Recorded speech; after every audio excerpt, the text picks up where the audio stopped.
Hello everyone, my name is Zenitsu and I'm back with another Buddyfight deck profile video. So today I'm going to be covering the Danger World deck of Godpunks, and essentially what Godpunks is, for those who don't know, it is kind of a interesting control style deck where it likes to try to give the opponent's resources to strip them away and continue to strip away at the opponent's resources. So they can be a pretty hard deck to play against and a pretty difficult one if you're not prepared, and they can easily take the game away by stripping you of your resources completely, making it very hard for you to play the game. So to start off things, we have Heavenly Deity Strike at Brawlzeus.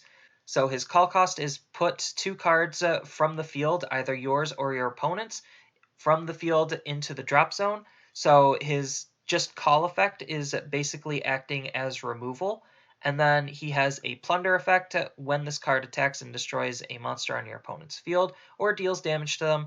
Your opponent chooses to put a card from their hand into the gauge, and if they do, you get to draw a card, and he's got double attack. Not only is he essentially removing 2 cards off of the opponent's field when you play him, he is also trying to give the opponent a card from their hand into their gauge, which is more powerful than discarding in my opinion, especially for this kind of a deck, because there's a whole bunch of normal anti-discard cards, and this kind of effect will bypass a lot of those discard effects, on top of which you want to give your opponent some resources so that way you could play your cards more effectively by stripping them away as soon as you give it to them.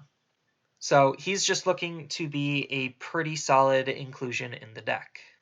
Next up, we have the Legend of the Strongest Topfist. So you can only cast this card during either player's attack phase, and then basically all it does is you get to countercall up to 2 Godpunks with different sizes from your drop zone into separate areas by paying their call cost, and you can only cast this card once per turn.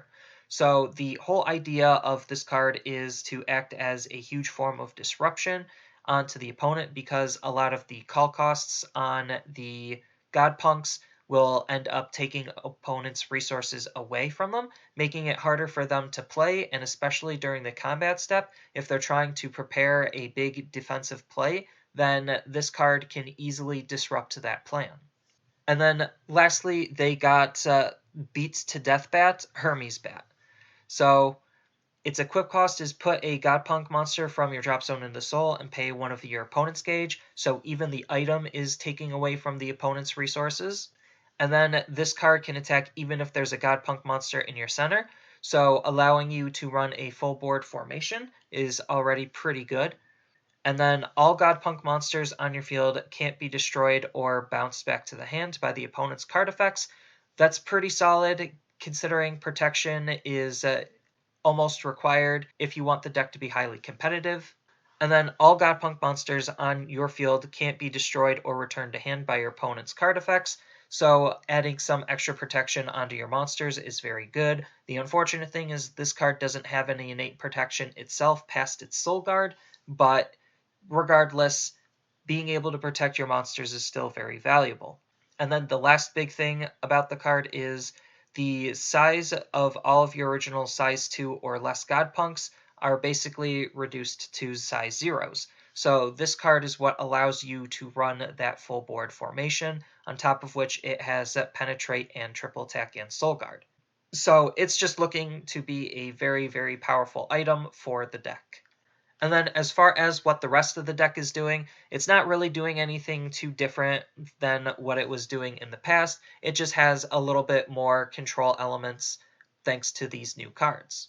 So we're still going to be running Topfist at Vainglory Brawlzeus because his call cost is pretty solid, in which you get to put a card from the opponent's field into the drop zone, pay a gauge, and pay 1 life, all from the opponent. So just calling him is pretty disruptive.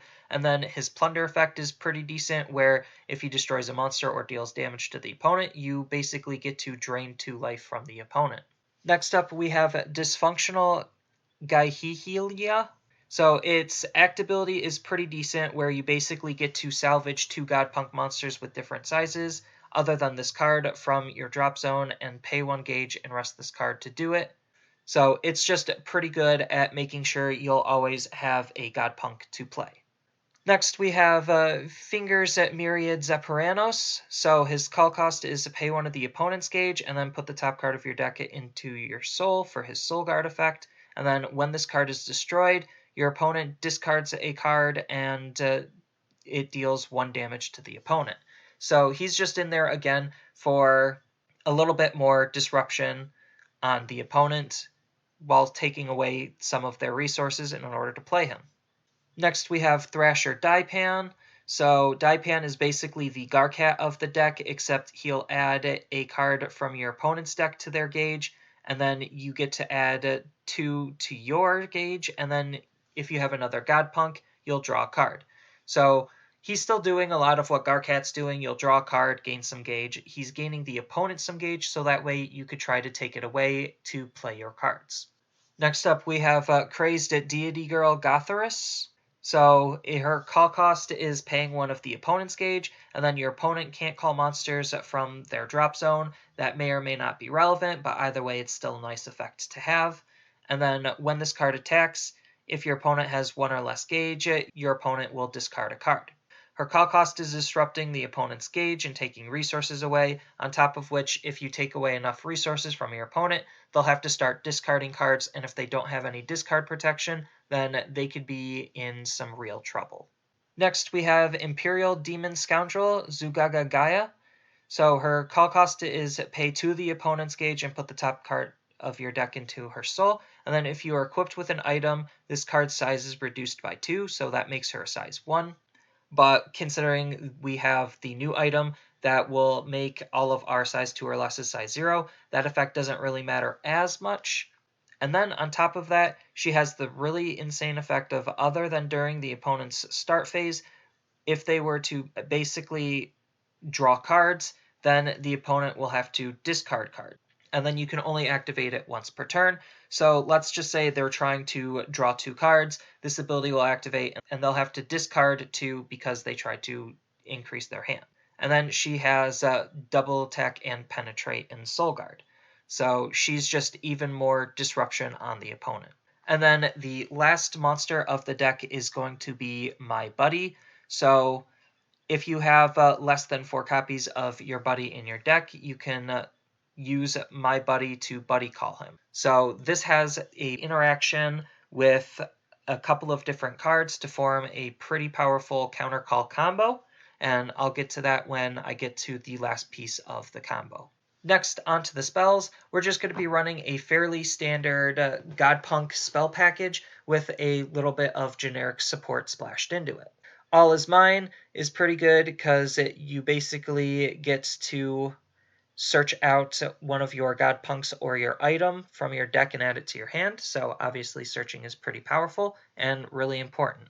Next, we have Topdread Extortion, so you can only cast this if you have a Godpunk monster on your field, and then you give your opponent 1 gauge, and then you get a look at the top 3, put 1 into your hand, put the rest into your gauge. So pretty decent and standard look at the top 3 effect, except you're giving your opponent a gauge, so that way you could further take it away from them. Next, we have Immortal Speech. So you can only cast this if you have a Godpunk on your field. You pay 2 gauge, and your opponent gets to discard a card from their hand, and you get to draw 2 cards. It's just a pretty good, making it so that the opponent discards and you draw, and the gauge doesn't necessarily matter because the deck does tend to gauge quite a bit, considering it likes to also use the opponent's gauge to pay for its cards.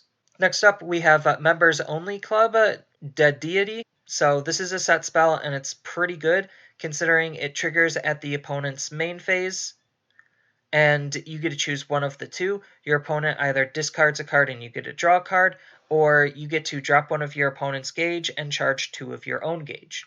So it's just further enforcing the fact that the deck just wants to control the opponent's resources while gaining its own. Next, we have Burst Deity Calling Ritual. So this is your standard draw spell, and if you have an item equipped, you draw an additional card. So just more card draw. Next, we have Demon Slay Fear Press. So at counter speed, you get to destroy a monster on your field. If you do, you get to gain a gauge, gain a life, and draw a card. So this can help trigger some of our cards or get some of our monsters into the drop zone, so that way we can further utilize it from the drop zone while gaining resources all at the same time. Next we have Buddy Block. Because it's Buddy Block, it's one of the best defensive spells in the game, where if your opponent attacked 4 or more times, you just stop taking damage from their attacks. Next we have Grace of the Sun Deity. Because it's Grace of the Sun Deity, it has protection from removal, and it also gives you the option to have protection from burn damage. Next we have Absolute Power, Galantis Killing. So you can only cast this if there is a Godpunk on your field. You get to pay 4 gauge and deal 3 damage to the opponent, gain 3 life, and your opponent drops 2 cards from their hand, and you get to draw 2 cards, and then you end the final phase. This card's just a pretty decent finisher. The burn damage doesn't necessarily matter as much, but the rest of the effects is still pretty good to have. And then the last impact of the deck is going to be a Wise Move. So its cast cost is pay 2 gauge and pay a life, and you get to countercall a Battle Deity Robo monster or a size 1 monster from your drop zone by paying its call cost. So the interesting combo with this card is it combos with My Buddy, because My Buddy is a size 1, and you use the My Buddy from your drop zone to countercall Brawlzeus. So you essentially can use his call effect to further disrupt the opponent at counter speed. The unfortunate thing is the combo only works 1 time, but it's still a pretty powerful combo nonetheless, and on top of which a lot of our other size 1 monsters are still pretty good to countercall nonetheless. So that's it for the main deck. There is still definitely a whole bunch of other cards that you could run with the deck. You could run Almighty Group as another set spell for some added power to your Godpunks. On top of which, when you give your opponent a gauge, it also allows you to gain 2 life and draw a card. You could also run Top Tier Deity's Might Brawlzeus, because he's just another Brawlzeus. You could run Scariest Stare as another defense spell. You could also run Bone Splinter Sheer Zealous.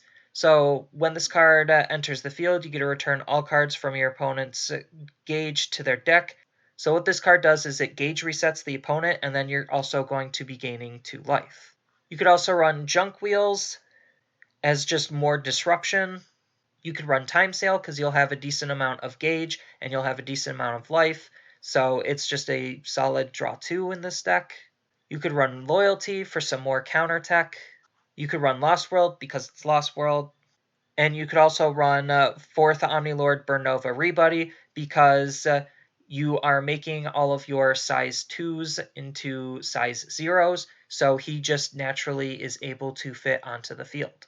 And then as far as cards from the Revival Buddy side of Buddy Ragnarok, you could run Disaster Palace mostly as a draw card, but you could also use it to stand up your item to get an additional attack off. You could use Future Palette as just a replacement to Grace for the protection on your Buddy monster.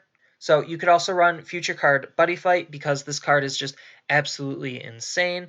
Obviously, gaining some gauge and tutoring out your Buddy monster is already going to be pretty strong, but the fact that you could also tutor out an Impact if they have 5 or less life is also pretty solid.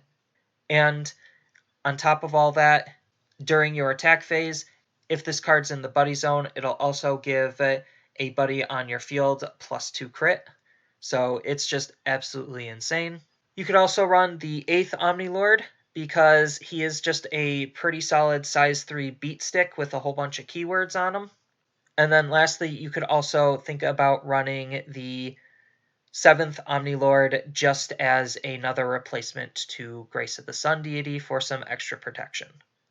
So that's kind of it for the deck. It definitely has a lot of flexible options in terms of how you want to play and build it, because the new item definitely allows you to utilize a whole bunch of different formations for the deck. And it's just looking to be a very powerful control deck that likes to strip away at the opponent's resources. So that's all I have for this video. As always, I'll have the deck list in the description below. Feel free to leave a comment if you have any questions about the deck or want to leave a comment in general. And as always, don't forget to like and subscribe for more content, and I will see you in the next video.